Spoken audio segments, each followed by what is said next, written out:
Hello, in this video we are going to see an example of how to delete all browser cookies. So let's copy the program. So delete all cookies and cookies.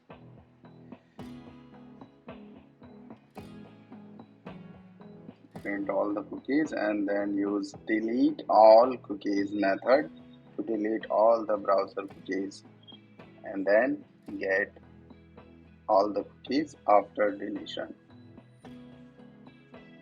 Get all cookies set. So let's run the test. Hyphen key, test method name, and test started running.